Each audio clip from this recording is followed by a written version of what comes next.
નમસ્કાર મિત્રો, આજે આપણે વાત કરવાના છીએ ચાર મિત્રોની કે કેવો મિત્રો કે એકબીજા વગર થોડીક વાર પણ હાલતું ન હોય એવા મિત્રોની. એમાં મિત્રોમાંથી એક હતો કુંભાર, એક હતો બ્રાહ્મણ, એક હતો સોની અને એક હતો દરજી. આ ચાર મિત્રો હતા. ચારેય મિત્રો ગામના પાદરે બેસીને મોટી મોટી ફાંકા કર્યા કરતા હતા, ફાંકા ફોજદારી કર્યા કરતા હતા.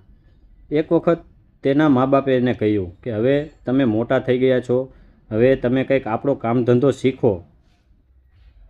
પછી ચારે મિત્રોએ વિચાર કર્યું કે આપણા મા બાપની વાત તો સાચી છે, આપણે આપણો ધંધો શીખવો જોઈએ. તો ચારે મિત્રો નક્કી કરીને બીજા દિવસે ગામ છોડીને ત્યાંથી ચાલતા જાય છે, ત્યાંથી નીકળી જાય છે ટૂંકમાં કે પોતાનો ધંધો શીખવા માટે. તો ચારેય ચાલતા ચાલતા ઘણા દૂર નીકળી જાય છે અને એક ગામ આવે છે. એક ગામમાં બધા બ્રાહ્મણો રહેતા હોય છે કે જ્યાં બધા વેદ પાઠો થતા હોય છે, બધા મંત્રોના ઉપચાર થતા હોય છે. તો જે આ ચારે મિત્રો હતા તેમાંથી જે બ્રાહ્મણનો છોકરો હતો એને એમ થયું કે મારે આ ગામમાં રોકાઈ જવું જોઈએ અને અહીં બધું મારે શીખવું જોઈએ. તો તે ત્યાંના એક મોટા જે સંત હતા તેને કહે છે કે હે ગુરુજી, તમે મને બધું મંત્રોચ્ચાર, બધા વેદ પુરાણ બધું શીખડાવશો? એટલે ગુરુજી કહે છે હા, તું રોકાઈ જા, અહીં હું તને બધું શીખડાવીશ. તો બ્રાહ્મણનો છોકરો ત્યાં રોકાઈ જાય છે અને બીજા ત્રણ મિત્રો ત્યાંથી રજા લઈને આગળ વધે છે. તો આગળ ચાલતા ચાલતા થોડે દૂર જતાં જ પાછું એક ગામ આવે છે. ત્યાં બધા સોની રહેતા હોય છે કે જ્યાં બધા ઘરેણાં બનાવતા હોય છે, આભૂષણો બધા. તો સોનીના છોકરાને પણ થયું કે મારે પણ કંઈક શીખવું જોઈએ. તો તે ત્યાંના તે એક મોટા વડીલને કહે છે કે મને તમે આ ઘરેણાંને એવું બધું બનાવતા શીખડાવશો? તો તે કહે છે હા, તું અહીં રોકાઈ જા, હું તને બધું શીખડાવીશ. તેમ કહીને પેલા બે મિત્રો ત્યાંથી આગળ ચાલતા જાય છે. જેમ બ્રાહ્મણનો દીકરો રોકાઈ ગયો, સોનીનો દીકરો રોકાઈ ગયો અને હવે વધ્યા બે મિત્ર, કુંભાર અને દરજી. તો તે પણ ત્યાંથી ચાલતા ચાલતા થોડે દૂર નીકળી જાય છે. ફરીથી એક ગામ આવે છે. તો ત્યાં બધા કપડાં સીવતા હોય છે, બધું સીવણકામ ચાલુ હોય છે. તો દરજીના છોકરાને થયું કે મારે અહીં રોકાઈ જવું જોઈએ, કારણ કે મારે આ બધું શીખવાનું છે. તો તે ત્યાં પણ એક સરસ એવા દરજીને કહે છે કે મને તમે આ બધું શીખડાવશો સીવતા ને એવું? તો તે કહે છે હા, તું અહીં રોકાઈ જા, હું તને શીખડાવી દઈશ. તેમ કહીને દરજીનો છોકરો પણ ત્યાં રોકાઈ જાય છે. હવે વધે કુંભારનો છોકરો. કુંભારનો છોકરો એ દરજીના છોકરાને કહે છે કે ચાલ મિત્ર, હું હવે નીકળું છું આગળ, હું મારા ધંધાની શોધ માટે. એમ કહીને તે પણ ત્યાંથી આગળ ચાલતો જાય છે. ચાલતા ચાલતા થોડે દૂર તે જાય છે, ત્યાં એક ગામ આવે છે. ત્યાં બધા માટલાને એવું બનાવતા હોય છે, કુંભાર ત્યાં રહેતા હોય છે. તો આ છોકરો ખુશ થઈ જાય છે કે ચાલો, મારે જે શીખવાનું છે તે અહીં મને શીખવા મળશે. તો કુંભારનો છોકરો ત્યાં એક મોટા વડીલને કહે છે કે હે ગુરુજી, તમે મને આ બધું શીખડાવશો માટલાને એવું બનાવતા? તો હું તમને મદદરૂપ થઈશ.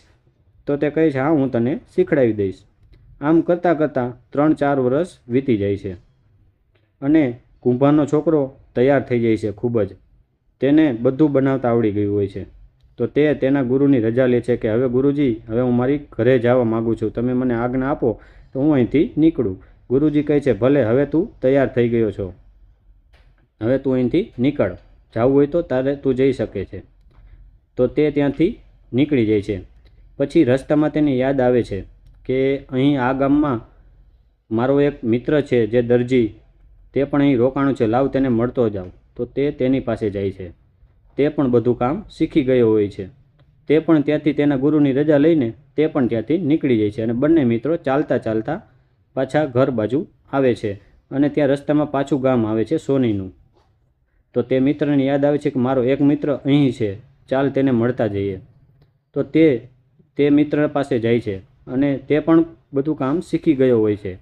તો તે પણ ત્યાંથી રજા લઈને આની સાથે જોડાઈ જાય છે ઘરે નીકળવા માટે. તો ત્રણેય મિત્રો ત્યાંથી નીકળે છે ઘર બાજુ તરફ.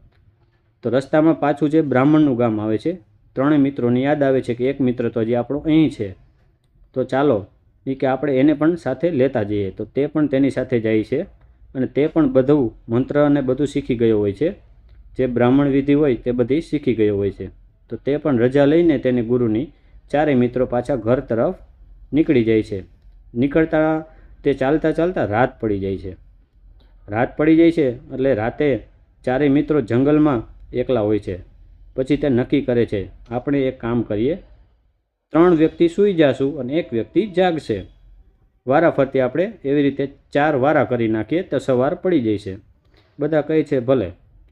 તો સૌથી પહેલાં જે કુંભાર હોય છે તે કહે છે, ચાલો હું જાગીશ રાત્રે.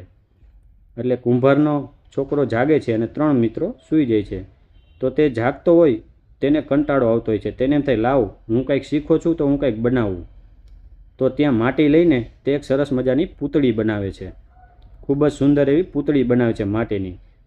જ્યારે પૂતળી બની જાય છે ત્યારે તેનો સમય પૂરો થઈ જાય છે, તેને સૂવાનો ટાઈમ થઈ જાય છે. ત્યાર પછી દરજીનો છોકરો જાગે છે અને કુંભારના છોકરાને કહે છે, હવે તું સૂઈ જા, હવે મારો વારો છે, હું જાગીશ. તો તે પણ જાગતો હોય અને તેને પણ વિચાર આવે કે લાવ હું પણ શીખો છું કળા બધી, હું મારું કામ શીખો છું દરજી કામ, તો આને જો પૂતળી બનાવી છે તો લાવ હું તેને એના માટે વસ્ત્ર બનાવું. તો તે મસ્તીના સરસ મજાના વસ્ત્ર બનાવે છે અને પૂતળીને પહેરાવે છે. તો એનો પણ સમય પૂરો થઈ જાય છે. ત્યાર પછી ઉઠે છે સોનીનો છોકરો અને દરજીના છોકરાને કહે છે કે તું સૂઈ જા, હવે હું જાગીશ. તો તે જાગતો હોય અને બેઠો હોય ને તેની નજર પૂતળી ઉપર પડે છે. તે જોવે છે કે એક મિત્રે પૂતળી બનાવી છે, એકે ઘરે એને વસ્ત્ર પહેરાવે છે, લાવ તો આ પૂતળીને હું ઘરેણાં પહેરાવું. અને તે પણ સરસ મજાના ઘરેણાં બનાવી તેને પહેરાવે છે. તે એનો સમય પણ પૂરો થઈ જાય છે, એનો પણ સૂવાનો ટાઈમ થઈ જાય છે. પછી છેલ્લે રહે છે બ્રાહ્મણનો છોકરો. પછી બ્રાહ્મણનો છોકરો ઉઠે છે અને સોનીના છોકરાને કહે છે કે હવે તું સૂઈ જા મિત્ર, હવે મારો વારો છે જાગવાનો. પછી તે બ્રાહ્મણનો છોકરો બેઠો હોય છે અને તેને તે પૂતળી સામે તેની નજર જાય છે અને તે વિચારે છે કે આ ત્રણેય આ પૂતળી સરસ મજાની બનાવી, તો લાવ હું પણ બ્રાહ્મણ છું, હું પણ બધું શીખો છું, તો હું આમાં જીવ પૂરું અને આને સજીવન કરું. તો તે પણ મંત્ર જાપ કરીને તે પૂતળીને સજીવન કરે છે અને ખૂબ એવી સુંદર એવી કન્યા તૈયાર થઈ જાય છે અને સજીવન થાય છે. અને એનો પણ સમય પૂરો થઈ જાય છે અને સવાર પડી જાય છે. ચારેય મિત્રો ઉઠે છે. ચારેય મિત્રો ઉઠે છે તો તે ખૂબ સુંદર એવી રૂપસુંદરીને જોઈને બધાય મોહી જાય છે. અંદરો અંદર ઝઘડવા માંડે છે. કુંભારનો છોકરો કહે છે કે આને મેં ઘડી છે તો આ મારી પત્ની બનશે. પછી દરજીનો છોકરો કહે છે આને વસ્ત્ર તો મેં પહેરાવ્યા છે, આ મારી પત્ની બનશે. સોનીનો છોકરો કહે છે કે મેં આને ઘરેણાં પહેરાવ્યા છે, આ મારી પત્ની બનશે. તો બ્રાહ્મણનો છોકરો કહે છે તમે બધા રહેવા દો, મેં તો આનામાં જીવ પૂર્યો છે, મેં તો આને સજીવન કરી છે, તો આ મારી પત્ની બનશે. તો મિત્રો ચારે અંદરો અંદર ઝઘડવા માંડ્યા. તો તમારે જણાવવાનું છે કે આ ચારેયમાંથી ખરેખર કોની પત્ની થાય, કોની બહેન થાય, કોની દીકરી થાય અને કોણ એનો ભગવાન થાય. તો કોમેન્ટ કરીને તમે જરૂરથી જણાવજો. અને જો તમને ના ખબર હોય તો નેક્સ્ટ સ્ટોરીમાં હું પહેલાં આનો જવાબ આપીશ, પછી સ્ટોરી ચાલુ કરીશ. જો તમે અમારી ચેનલમાં જોડાયેલા નથી તો અમારી ચેનલમાં સબસ્ક્રાઈબ કરી દેજો, બેલ આઇકન દબાવી દેજો, જેથી કરીને અમે અવનવા વિડીયો અપલોડ કરી તો તેની લિંક તમને મળતી રહે. તો આજની સ્ટોરી અહીં ખતમ કરીએ છીએ. ચાલો રજા લઈએ. ધન્યવાદ.